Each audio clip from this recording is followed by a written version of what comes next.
This is where we hold them. This is where we fight.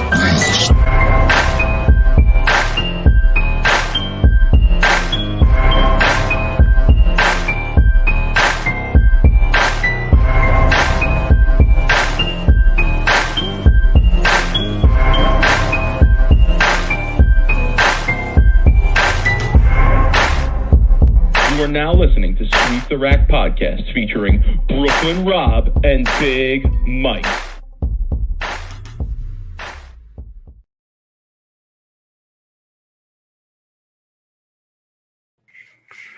Rob, what's good, homie? Who do you think you are? I am. Oh my God! Don't even get started. We are not going to see eye to eye on this issue either, folks. Sort of emergency pod tonight. We don't really do emergency pods around here at Sweep the Rack, so this is probably as close as you can get to an emergency pod for us.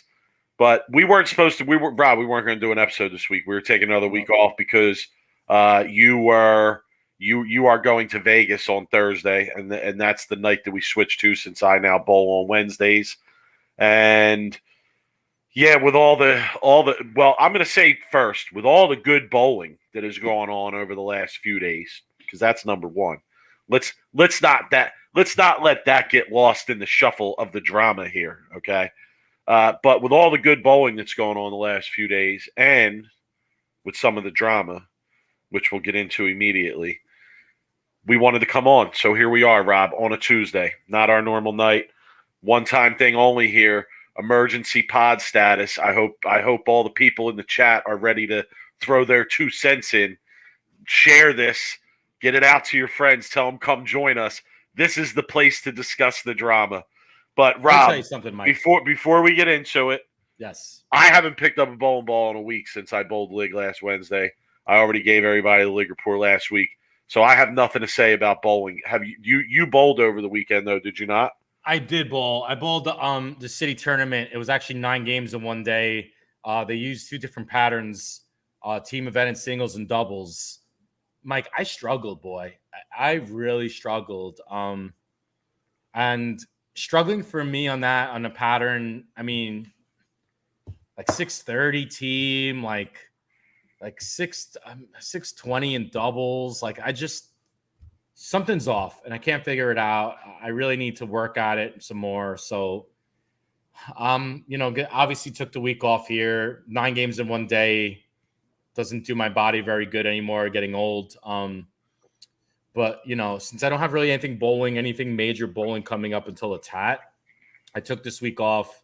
I'm actually going to Vegas this weekend to party with my friends. And then next week I'll come back. I'll start practicing. I'll start maybe work with Blanchard a little bit. And yeah, I mean, it's just not going well right now. I just can't figure it out. Something's off. And the level that we bowl, right, and the patterns in these tournaments, if your timing isn't right and your hand isn't in the right place, and it's just so hard to win tournaments, win money. You really have to be able to consistently make good shots, to get ball reads, to make good ball decisions, to get good carry. I feel like the reason why I'm not bowling very well is because I still throw it okay. I throw it okay enough not to strike, not to carry. My spare shooting's actually pretty good. I just can't make the right moves, the right ball changes. It's overall just been a struggle for me the last month or two. So I have a few weeks to iron it out before the TAT and get it figured out. But yeah, I mean, ultimately I still only lost a little bit of money. I made a bunch of money in brackets and team event, but overall I had a really bad last game. I think I bowled 140 or something. And it really, really discouraged me leaving there, just because it was a tournament that I normally would make money and I would really bowl well if I was really the old me. So I'm not there yet, Mike. Were they easy or were they hard? They weren't hard. They weren't easy. They were playable. Okay. The shot was there. The left side always seems to be walled these days. So I'm going to bitch a little bit about that.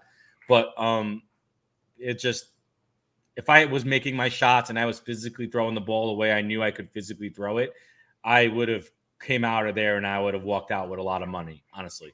Okay. I made money and I threw the ball shitty, honestly. Okay. All right. Well, yeah, listen, I feel you. And like, even if the lanes are a little bit challenging and require some level of repetition and accuracy, the game becomes very, very hard. I mean, especially with all the equipment choices and various decisions you have to make. But Rob, you're getting invited to a tournament here. Okay. Yeah, Sunset Station, 25th. I'm a weekend warrior, Sherry. I only roll the tat usually from Thursday night, Friday, Saturday, Sunday of July 4th weekend. I'm not going to be there all week to bowl a tat. Yo, you like my new haircut? Yo, all my friends, they got the same haircut too. Yo, he shaped it up. He shaped it up for Vegas. Gotta go to Vegas, pool party, you know. I mean, gotta get right. Get right. Get tight and get right. Maybe this weekend's the weekend Rob meets Mrs. Right. You know, who knows? Or Mrs. Wrong. Either way, I'm gonna meet somebody and I gotta get right. I gotta get tight. And let's go, man. I'm ready. Anyway, so enough about my bowl. Nobody cares. I'm a has-been. I'm a hack. I'm a hack. Let's get into the drama. So, you know, another outburst from Pete Weber. I mean, is ultimately where do we even start with this story? Is this ultimately what he's going to be most remembered for, even more so than his winning?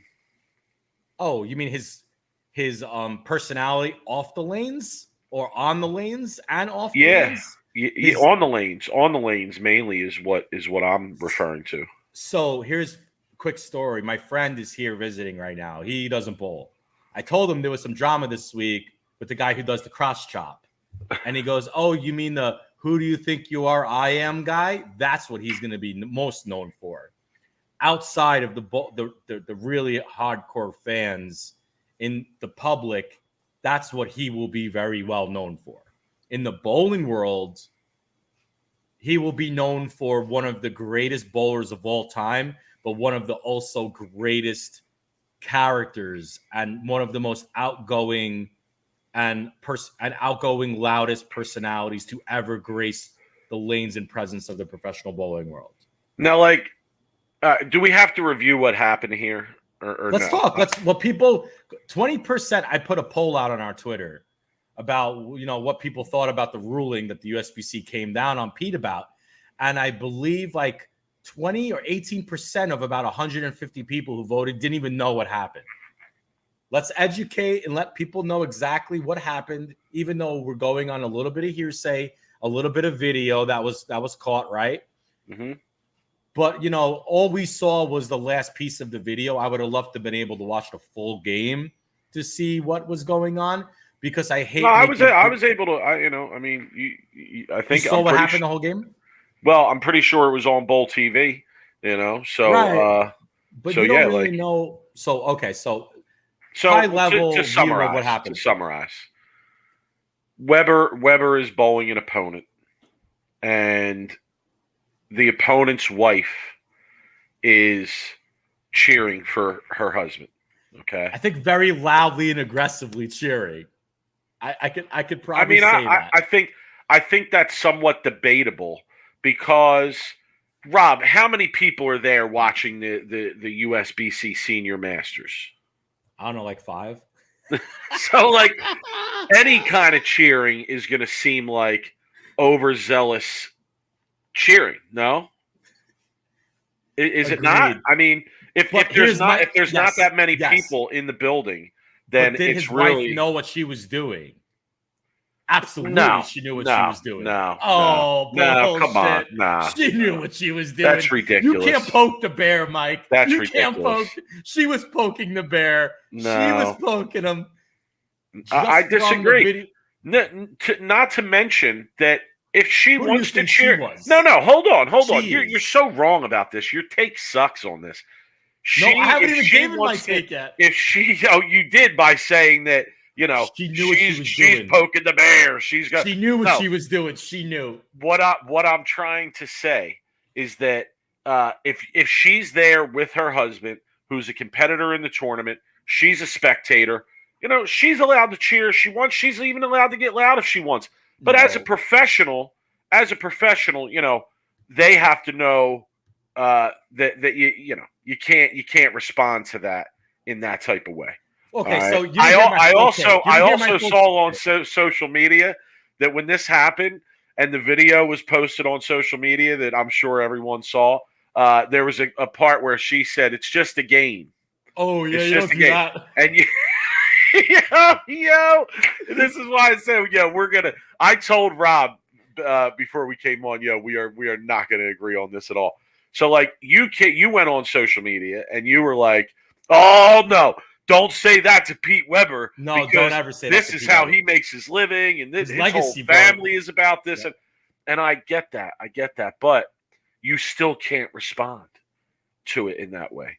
You really still can't respond to it in that way, So like, I feel like she's entitled to cheer. She's entitled to root for whoever she wants. But on top of that, it's her husband. Okay.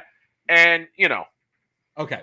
So, it's just Pete being Pete at this point. And that's why I asked, like, in the long run, and you didn't, you gave me both answers when I threw this out there, but I'd like to hear from people in the chat, like, who, will he be more remembered for the antics than the winning? Like right now, to me, it's kind of even in my eyes. And I would think that's an answer. I know, and I would think that if you include the broad spectrum of everybody that's looking at it, then yeah, it would definitely be that he's going to be more remembered for that. But okay, so Rob, give us your take. The chat is exploding. I'm gonna find some stuff to put up from the chat. I'm gonna break it down for the people. I'm gonna drop the mic here. Okay. First off, there were three parties in this confrontation. Okay, her opponents, the wife, Pete Weber, and the USBC. Okay, three parties in this. All three parties were wrong. Okay, in how all three parties handled this situation. Okay, she was wrong because she was very boisterous and very loud.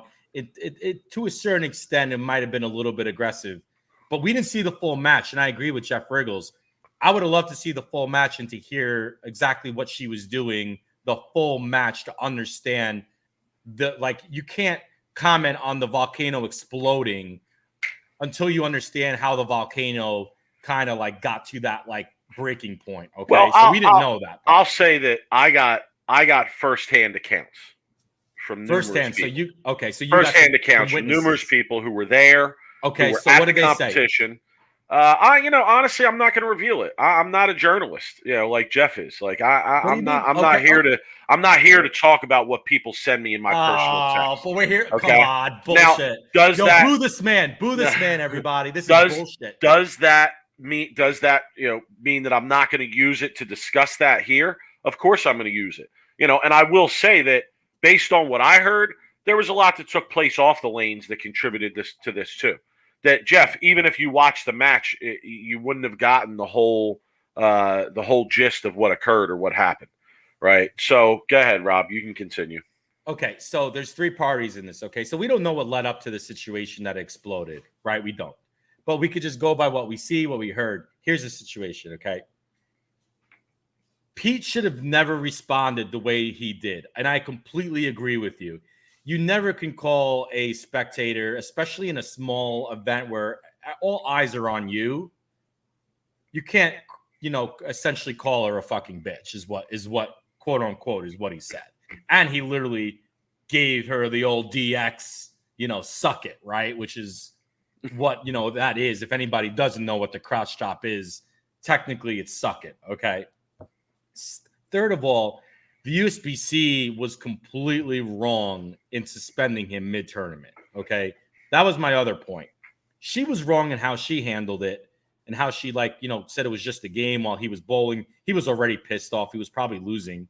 He was really wrong in how he responded to her. And the USBC was completely wrong in the punishment they gave to him. I would have been completely fine with the USBC fining him. Okay, fine him an undisclosed amount of money. Fine him, $5,000. Fine him even $7,500. Right, even if it's his whole paycheck for the tournament. I don't know what the fine is, the exact fine or the right fine would be, but the fine was warranted 100%.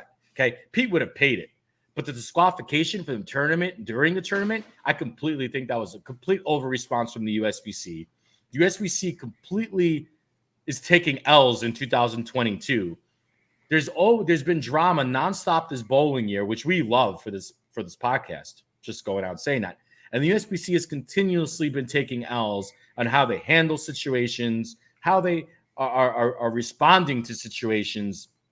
And, it's completely was an unnecessary punishment for Pete Weber. And what happened to the woman? Did she get escorted out? Did the security escort her out? Was there any word on if she was punished or if she was able to maybe get banned for a tournament? What about her husband?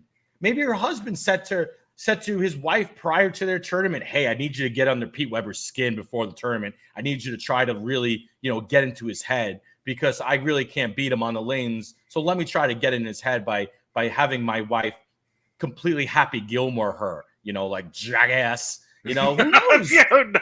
Who knows? That's wild. That's wild. No. Who knows what happened? I'm all about the conspiracy theories. No, honestly, I don't know the guy John Delaney that was involved in this match. I wasn't even going to bring his name up, but people are mentioning him in the chat.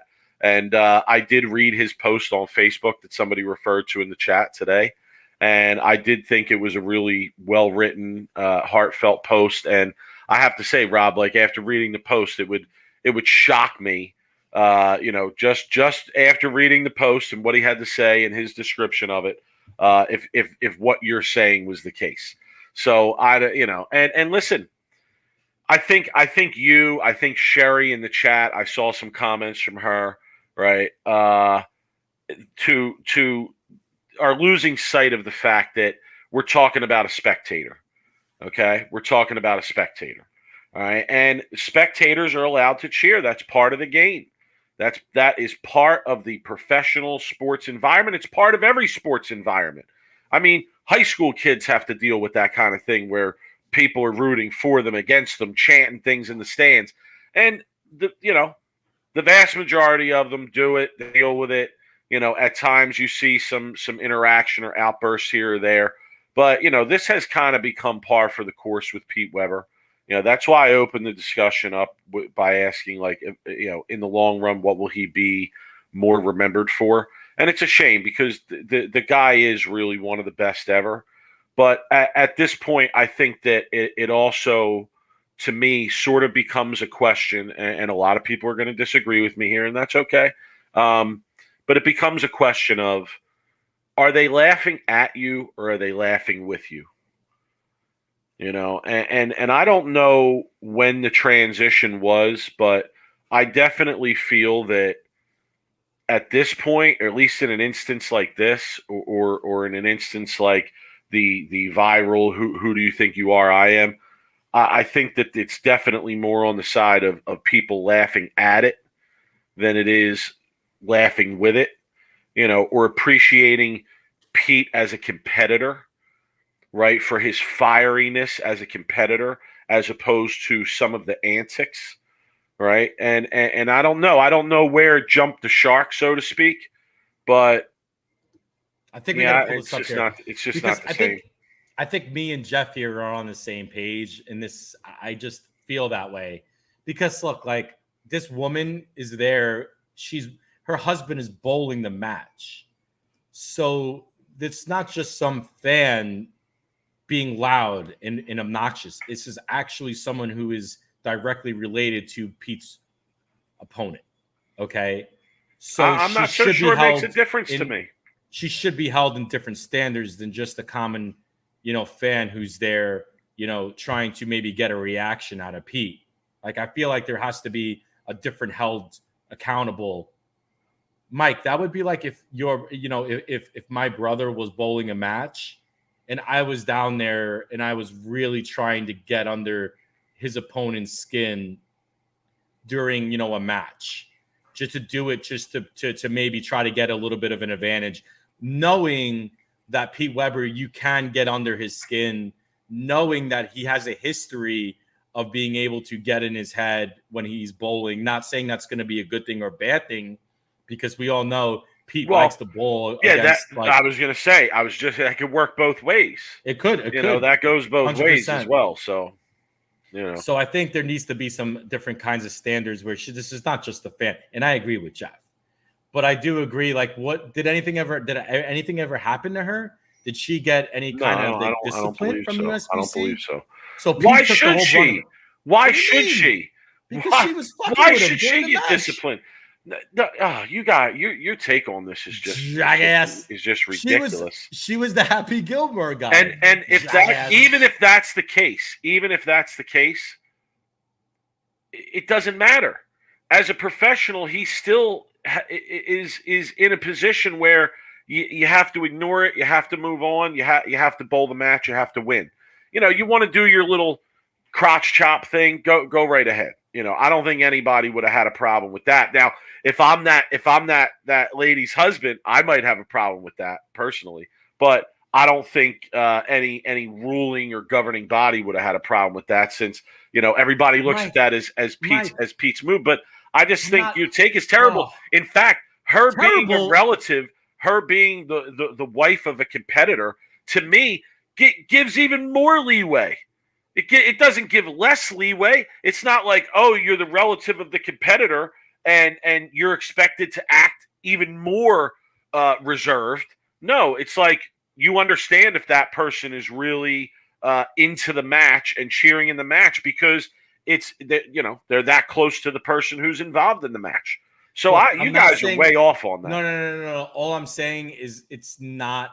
I'm not agreeing that Pete Weber should have never acknowledged her. Okay, let's call a spade a spade. If I'm bowling that match and there's someone who's trying to get maybe under my skin or maybe is loudly and aggressively really rooting for somebody, it's your job as a professional to be able to ignore the outside chatter and to go about your everyday business. I'm not saying Pete was in the right for what he did, because he wasn't. My biggest problem with this whole situation is the fact that he got suspended mid-tournament for what he did.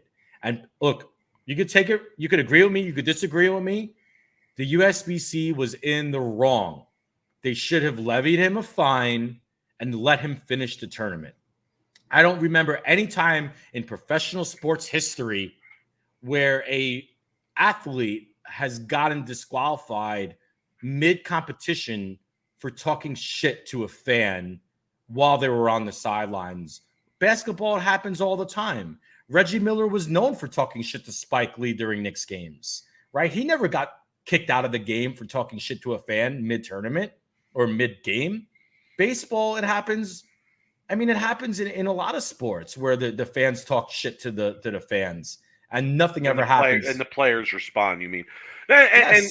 And this is going to be, I know I might get criticized for this and say, oh, you're wishy-washy on this, but I kind of agree with you on that aspect, where I think it was a little bit much to throw him out of the event too. I think a hefty fine would have done enough, would have sent a message, perhaps, he already publicly apologized, I read earlier today.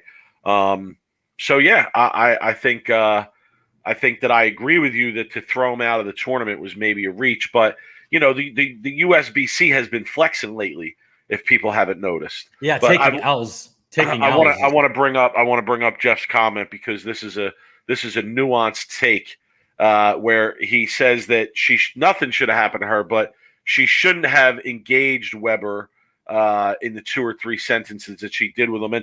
And if there's one piece of criticism that I drew from what I watched, it was that. It was that, maybe the back and forth that she had after he responded on the lanes in a way that, was on the lanes in a celebration of a shot on the lanes. Perhaps the back and forth wasn't the best idea. So I think if there's any criticism there, that would be where the criticism is.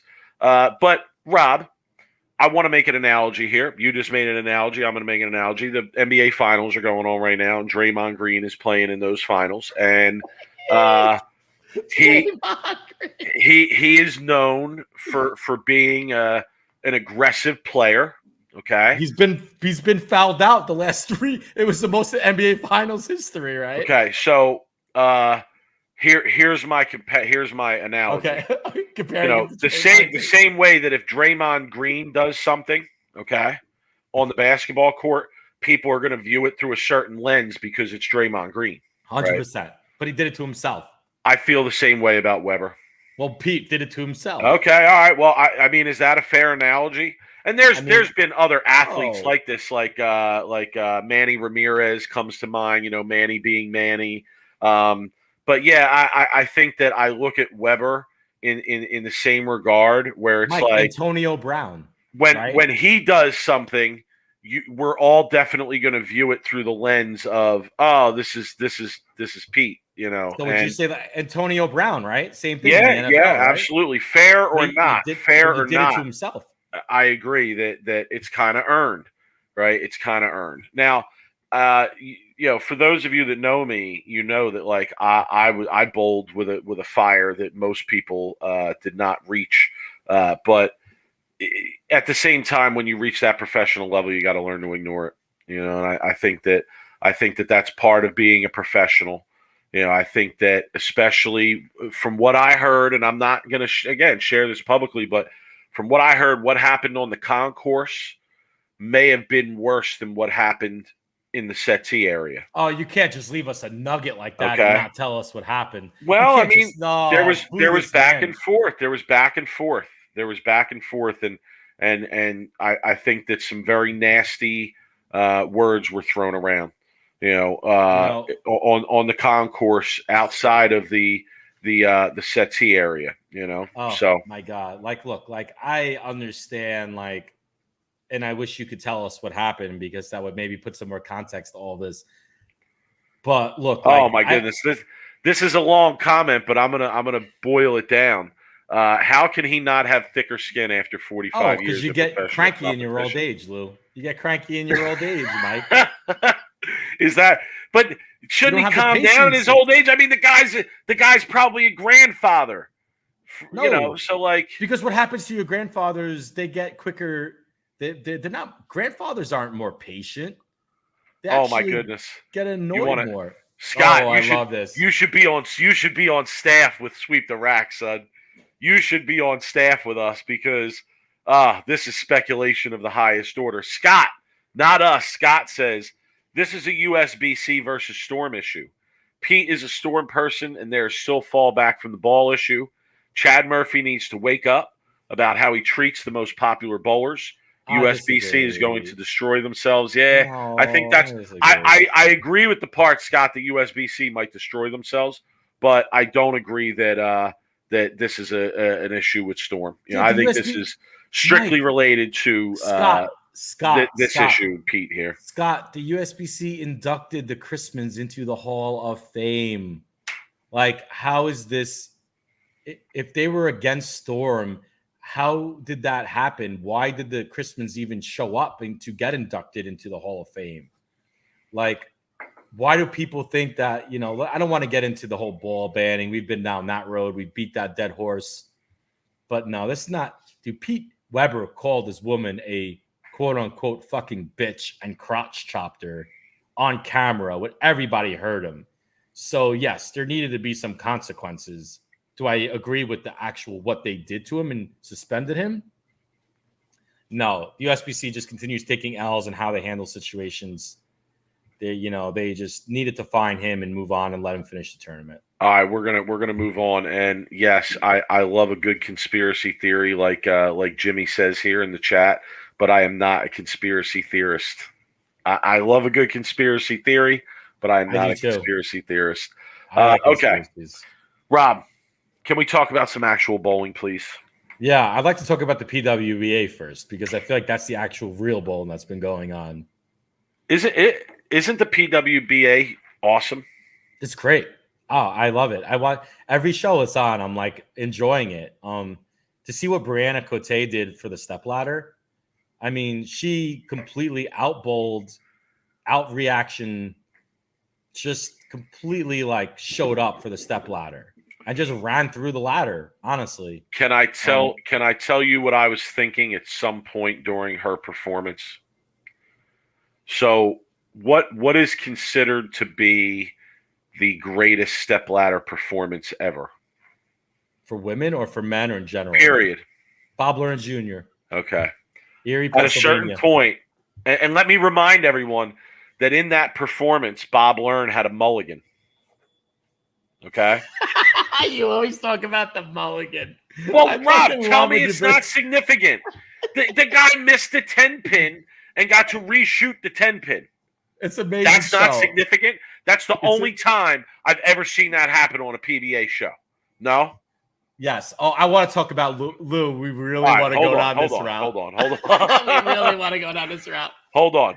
So, Bob Learn, right, even though he had a Yes. mulligan, is considered the greatest stepladder performance ever, right? At a certain point during Brianna Cote's performance on this show, I actually thought that she was putting on a better performance than Bob Learn did in Erie. Well, she bowled. What'd she bowl the first three? She bowled 800. Yeah, 800 plus. 800 plus. I mean, just it seemed like she was striking on every shot. 2 different balls on 2 different lanes. Yo, it was incredible.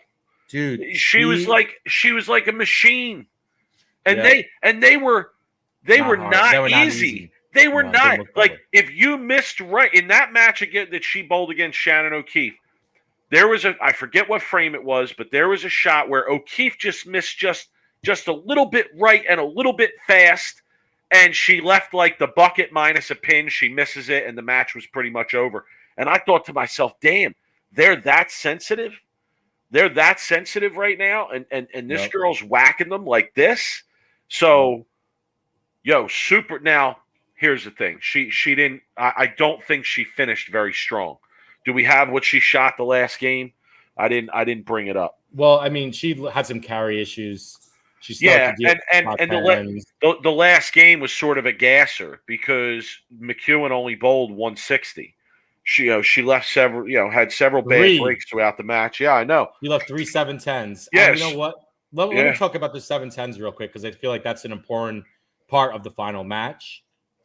I see a lot of people on social media and I see a lot of things going on about how she's just really unlucky or that was just really unlucky.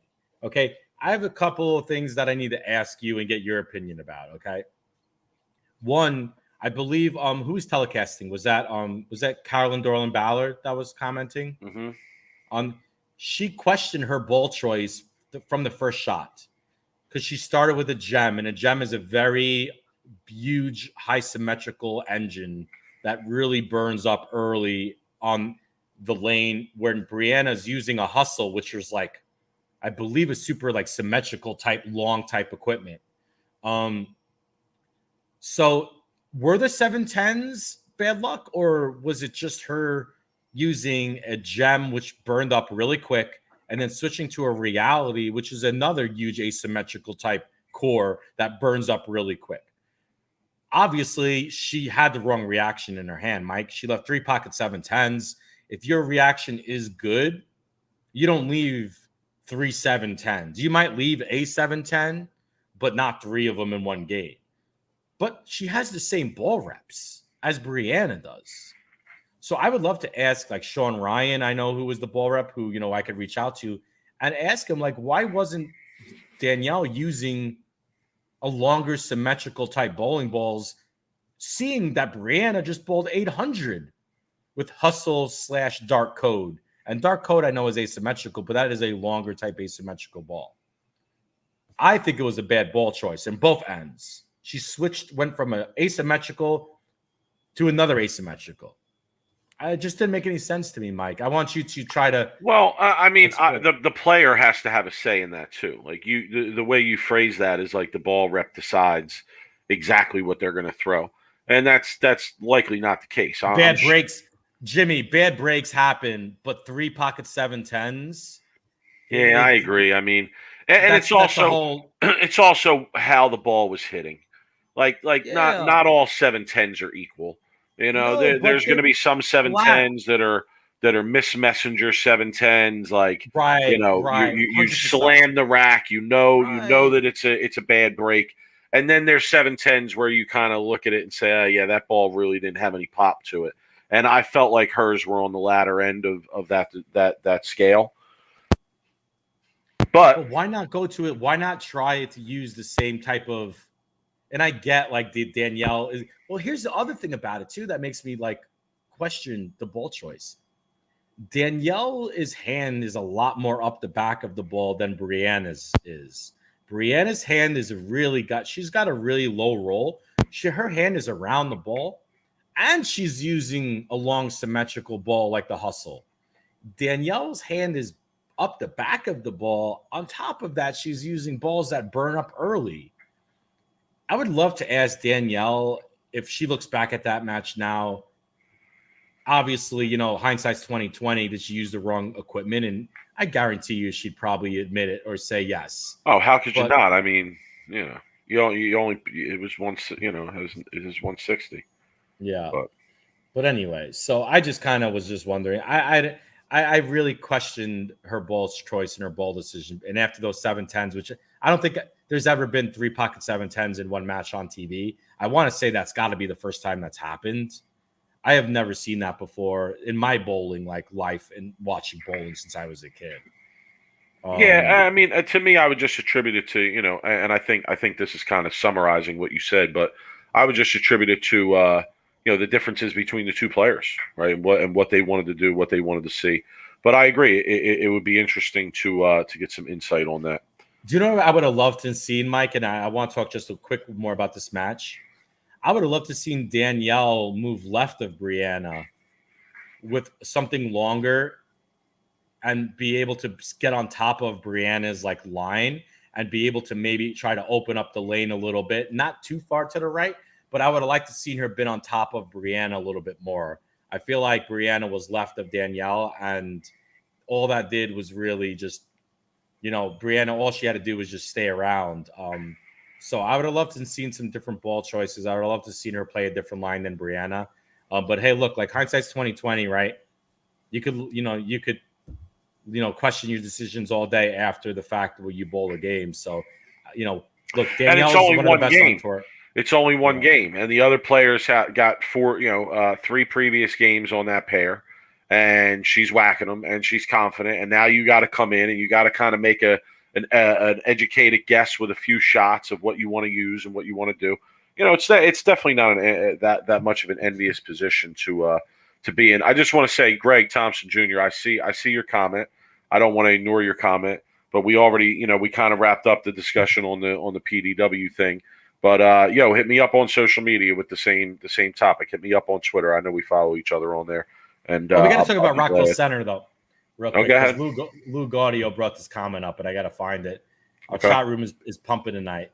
But so I don't know if anybody knows this or not, but the owner of Rockville Centre, the bowling center, is Maple Lanes.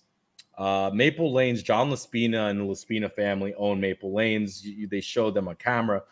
John Laspina owned the bowling alleys in Brooklyn. He owned Gil Hodges Lanes and he owned Maple Lanes. So for him to now, after selling Gil Hodges Lanes and then closing that down, half a center, and then Maple Lanes, which was like the bowling mecca of Brooklyn, and anybody who grew up bowling in Brooklyn bowled at Maple Lanes or Gil Hodges. Laspina closed Maple Lanes down and sold it, and moved then pretty much completely shut down Brooklyn bowling. I think now there's maybe 1 or 2 centers there. And obviously that has a lot to do with price of real estate and, all that, stuff outside of it. But now Maple Lanes is called the ones at Rockville Centre. I think it does bother me a little bit that he named it Maple Lanes, because I feel like there will always be one and only one Maple Lanes in Brooklyn, New York. I believe it was on 66th Street or 60th Street in Bensonhurst, Brooklyn. So yeah, it pains me a little bit. But Laspina did have a firsthand, he did shut down a lot of Brooklyn bowling. He did not do the area of Brooklyn any justice in bowling. And, it still pains me to see what he did to actually bowling in Brooklyn to this day when I see him on TV. So, that's really all I want to say about it. I think we bowled JBTs with his son, too. Yeah, his son is a good dude. I went to Dick Ricker camp. I actually, when we were kids, We went the same week. We actually drove him up. His son is a great kid. I haven't seen him in years. Okay. But Laspina himself, as a bowling entrepreneur and as a proprietor, did a lot of bad things for the sport of bowling in the city of Brooklyn by closing down, selling half of Gil Hodges and selling Brooklyn. He also bought Rainbow Lanes and then closed that down as well. So he really kind of monopolized Brooklyn to a weird kind of way and also shut down a lot of bowling in Brooklyn. And then now he bought Rockville Centre in Long Island. And, I was never a fan of what he did. Okay, So, fair enough. Yep. All right, Rob. U.S. Women's Open is this week. It actually starts tonight, I believe. The women are bringing it, boy. I don't even want to talk about the men these days. I'm telling you, the men all right now, it's all content fillers they have. It's still, you like to watch it.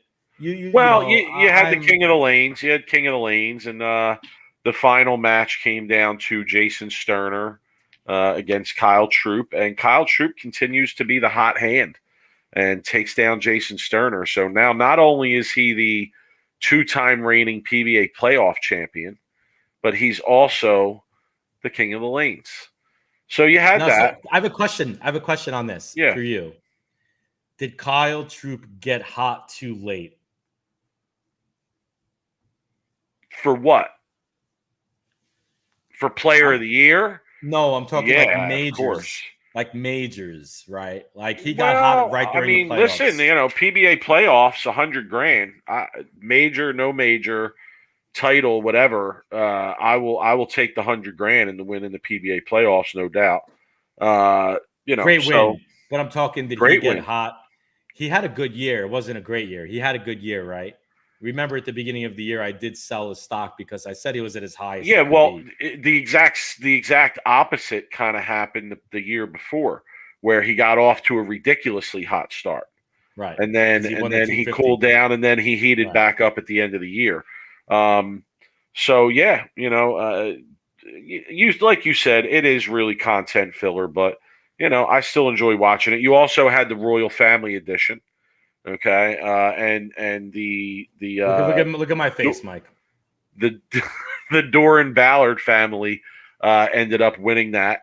So like I said, I liked it. I'll watch whatever's on. I love bowling content regardless, but I would like to see the PBA do some different stuff. I feel like a lot of this has been done before. And, we talked a little bit about last week. Like the royal family stuff is good. Yeah, format wise, like it's good for like the outside, like casual bowling fan that maybe wants to see some of the kids bowl and the younger generation see father son, mother daughter. I think it wasn't a terrible concept. I've seen a lot of worse concepts the PBA have put out other than this one. I feel like this was okay. But I'd like to see them use the TV time for other things. We've talked a lot about other kind of content they should be putting out. That me and you could probably sit down and do a lot better job of using the TV time in a better way for the PBA. That's just my opinion. I just don't feel like the organization is in a position to just throw whatever out there. I think, if you're going to put it out there, then it needs to be, well thought out in terms of what it is and what the purpose of it is. But I'll leave it at that. Rob, I want to go back to a second to the USBC Senior Masters, because not only was there John Stevenson in the chat asking, is there any flow content? Another can of worms, another flow content. Not really. Not really. Honestly, are people still paying subscriptions right now at this point, Mike? I am. Yeah. You're such an idiot. Why you? No, I canceled, but it's not up. It's not up until November, I think. So yeah, So what do you get? So what are you going to get then for the next? Are you watching like? No, I already signed up for Bowl TV, so I'm on there watching. But listen, I want to talk USBC Senior Masters. Because the same way that Brianna put on a ridiculous showing in the stepladder in the women's tournament, Dino Castillo that's my guy. Put on a ridiculous a ridiculous performance The cows. in the step ladder of the senior masters. So let's be clear too. I think I'm pretty sure history was made because he was the first player to win his first title and also shoot 300 in the same step ladder. Let me tell you something about Dino, okay? I've known Dino since he bowled my brother at the high roller back in, I think, 2000, which was a crazy match. Crazy match. I wish we could have been streaming that match. Texas versus New York, high roller, 1,250 entry. Big match. East Coast versus Texas, Southwest. It was craziness. Anyway, I've known Dino for a very long time. Dino is he's a great guy. Love Dino. He has put everything into bowling. He's always bowled. He's always bowled everything he could. He's always been around. He's just, one of those guys. He's worked for Ebonite for so many years.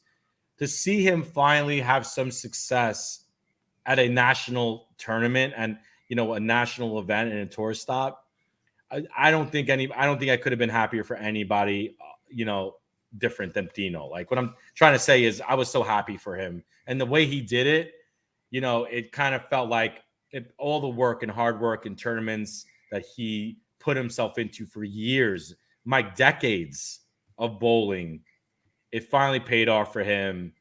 And, I couldn't be happier for him.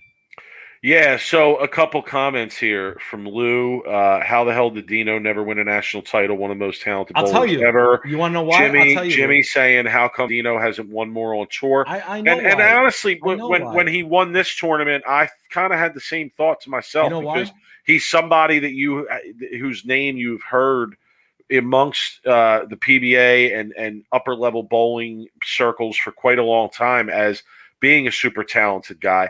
And I had the same thought. So Rob, yeah, go ahead. Dino's ball roll never really matched the PBA. It really never did. If anybody ever seen Dino bowl, especially in his prime, Dino had so much tilt in the back of the lane because of how he threw it. I mean, it was pretty impressive the way he threw it because he had this loft and he had this like flick of the wrist. But I feel like Dino always had a hard time with his ball motion.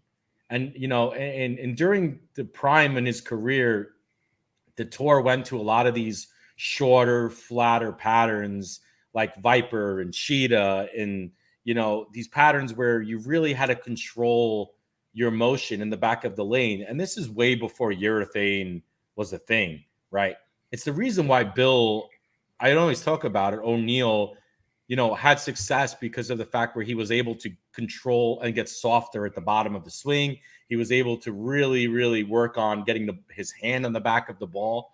I feel like Dino always struggled to get that ball motion to really calm down. And I feel like he always just kind of struggled in that sense where when Dino would miss, his misses would be huge misses. Greek churches, double nuts, washouts, 2-8-10s, because he was never able to get his ball slowed down in the back of the lane. That's just my opinion of it. Yeah, some people are referencing his interview with Beef and Barnesy this morning or this afternoon. I actually watched that a little bit while I was on my lunch break today, and I did hear the same comments that Mike Flanagan put in the chat. Just that it became harder to compete as his responsibilities became greater.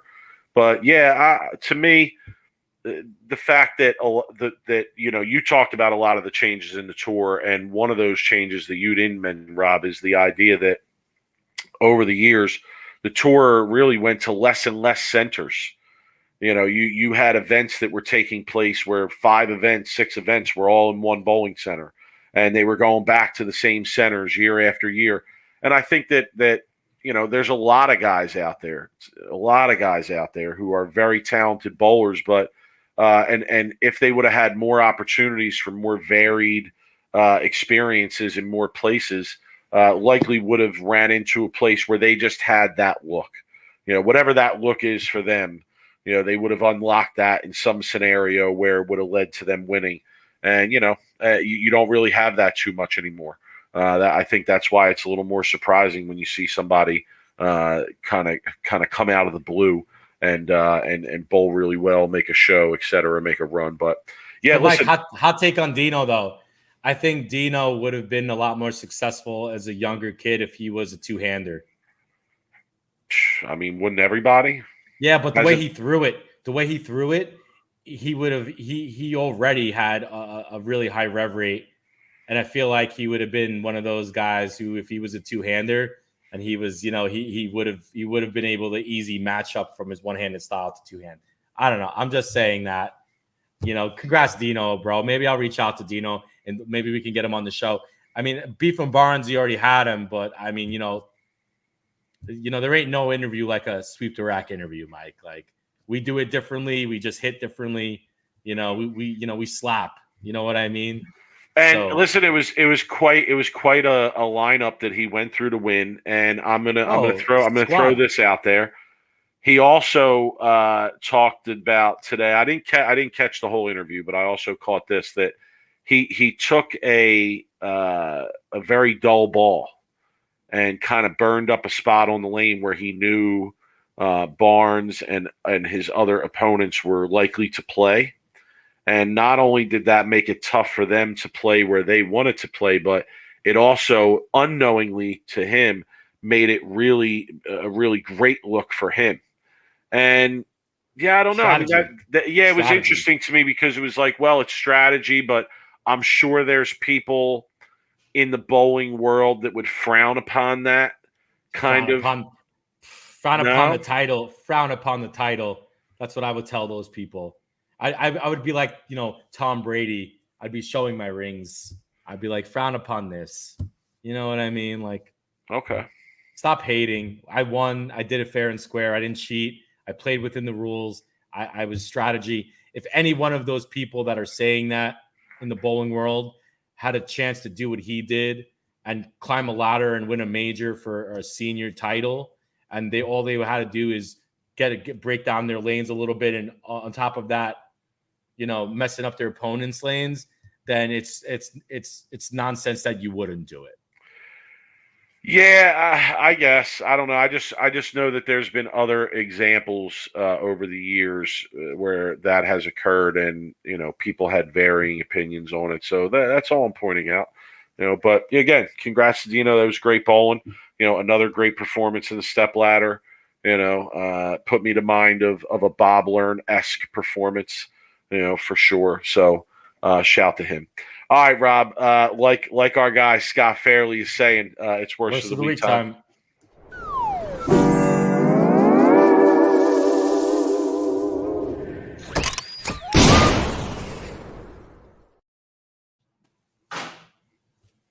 All right, go ahead, Rob.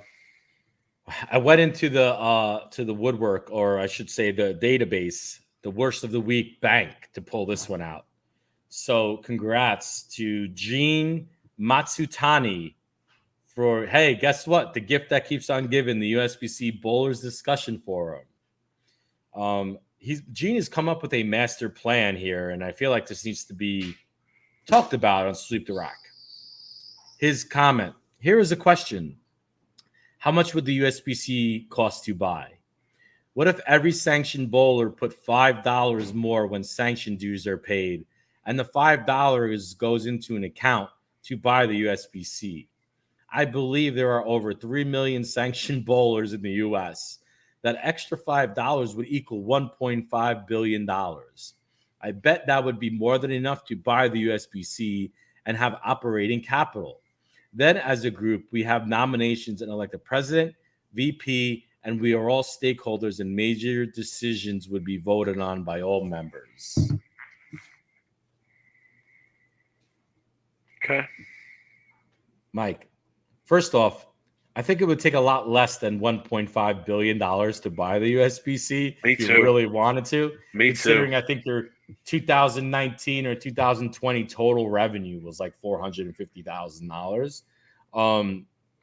Second off, how are you going to manage a $1.5 billion fund when you have 3 million people that now all have equal shares in the USBC? This is such a disaster. It's hilarious though. This is why it's worst of the week. It's a great idea, actually, but yeah, you definitely wouldn't need that much money. Yeah, it's a great idea if you were to get a couple of private investors and maybe start your own and maybe do something in that area, or whatever. We've went into this discussion before about maybe a new sanctioning body coming, or being born to focus specifically on the world of high level competitive bowling. I think that's the problem maybe with USBC these days, is it feels like their focus right now isn't exactly on the highest level competition. It's more on the business side of it, Mike. And you've addressed that with Chad Murphy in our interview, but I feel like that's, just needs to kind of be said again. Do you? Oh, wait. Was the math wrong on that? I didn't even look to see if the math was wrong. Hold on, wait. That's a great call out, Kevin. I have my calculator up right now. I don't know. I think that's funny. Anyway, Mike, thoughts, or you want to get to your worst of the week here? I mean, could you even buy the USBC? I don't even know. No, I don't even know how that would work. I really don't. My worst of the week is actually, it's like a best of the week, worst of the week kind of situation here for me. So, local guy that I know, his 15 name is million, by the way. It's not 1.5 billion. It's 15 million. That even makes it funnier. Still more than enough. Still more than enough. Yeah. So local guy, Dan Coppola. What up, Spike? Dan Coppola went out to the USBC championships. And while he was there, he shot 299. And so shout to him. And he actually got put on the USBC Open Championships page. Okay. So I happen to be on Facebook and, on my wife's Facebook and kind of, perusing around. And the USBC Open Championship post pops up under a county page that I belong to for bowling in the county. And here it is. It's Dan Coppola, and he's going up there, and he's throwing his 299. And you can all go check this out on the USBC Open page, too. So he's up there. See, he bowled 299. Now, you're wondering, why am I giving this worst of the week? Okay, well, here's why. Because on the second shot in the 299 in the 10th frame, he throws the ball, and it looks like it's about 2 arrows left of where the last shot was.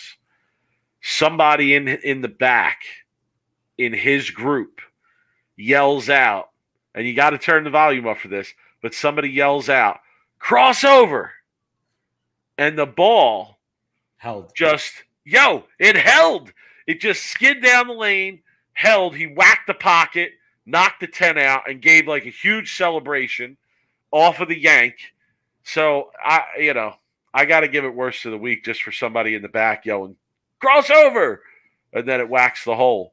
I don't know. What's funny though, Mike, is about that is I bowled the USBC tournament, and not one time in 9 games did I have 2 arrows to miss left and strike. Okay, I'm serious. I might be exaggerating a little bit. Maybe it was an arrow and a half. In general, at one time, maybe I had maybe two to 3 boards left to miss to maybe strike. So Robert Hamilton saw the video I'm talking about.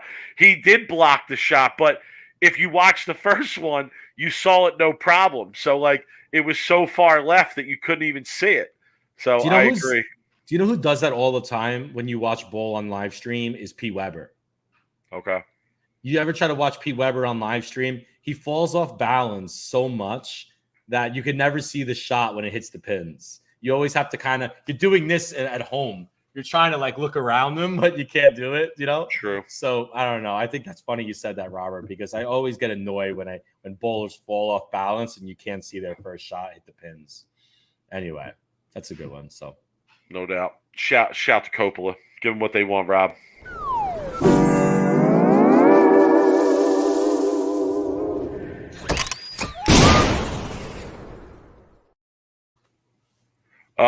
Final thoughts, Rob. Here's my final thought. We have more sweep the rack, worst of the week rosin bags.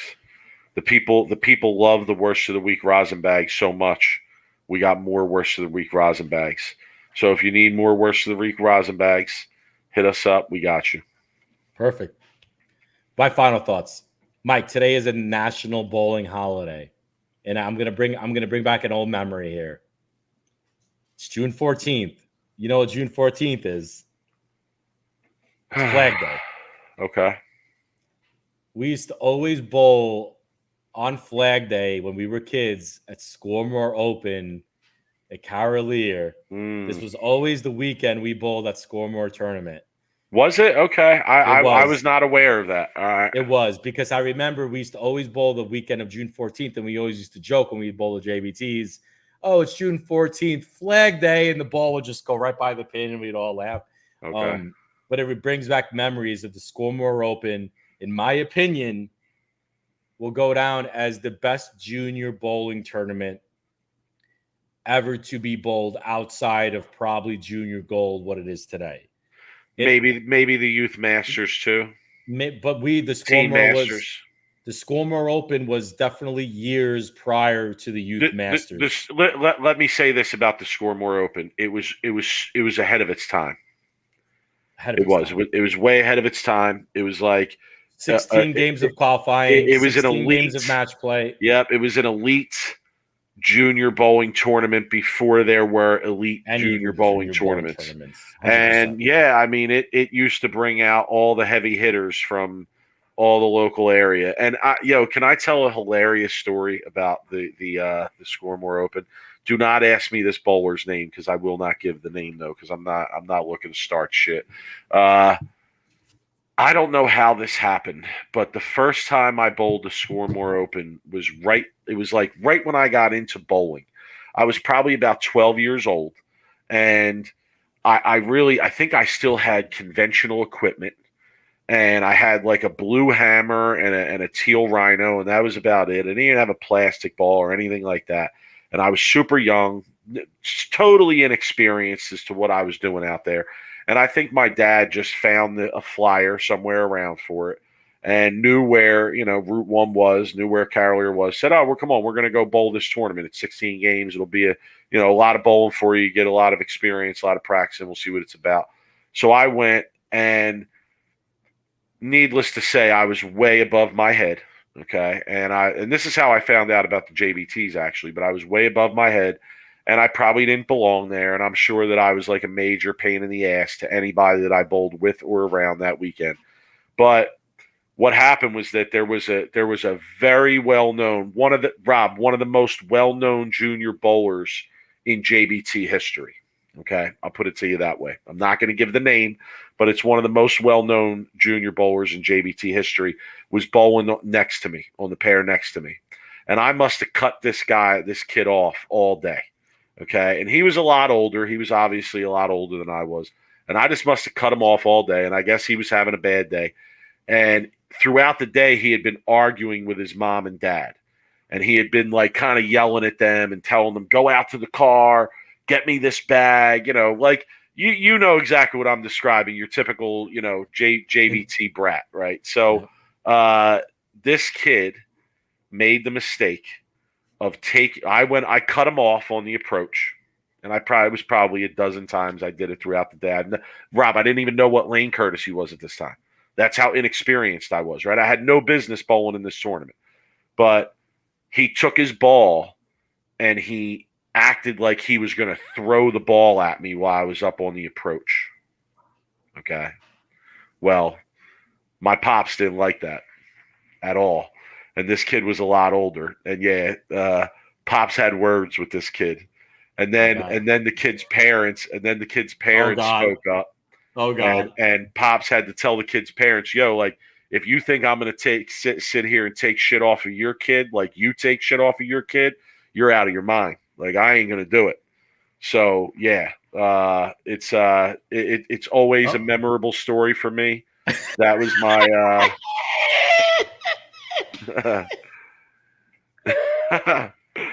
man, the trolls love it. The trolls are. I can't. Oh, the trolls love it. I can't get him off, man. I can't get him off. He's going to stay out here. Might as well just Great. finish the show. You with should him make on you here. should make that our new banner. You should make that our new banner online. Yeah, that's So great. yeah, always a memory for me about the Scoremore Open. Man, what a tournament that was ahead of its time. Robert Hamilton bringing up the Lehigh Valley tournament. That was another one. That was That was a another good one one. that was Love that It was a tournament. great But junior tournament. yeah, that was about 2 more games, but you bowled 6 games Friday night and then 12 on Saturday, and then you bowled finals. And you know what's funny, Mike? I don't know if you knew this. This is a true fact. I've made the step ladder 3 times, 2 times at the Scoremore and 1 time at the Lehigh Valley, and I believe I finished 5th in all 3 tournaments. I Okay. lost my first match, and 2 of them were against John S. Beatty. Who went on to win? Only person to win it twice. Yeah. Right. So anyway, Mike, good show. Pete Weber, keep bringing the drama for us, buddy. We appreciate it. Rob, And have a good time in Vegas.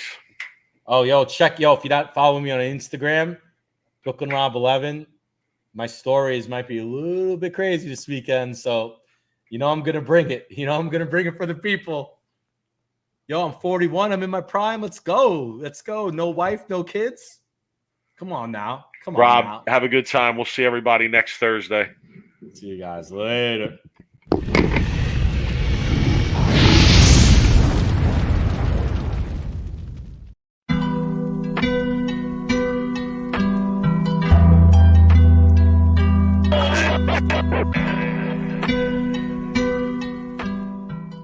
You are now listening to Sweep the Rack podcast featuring Brooklyn Rob and Big Mike.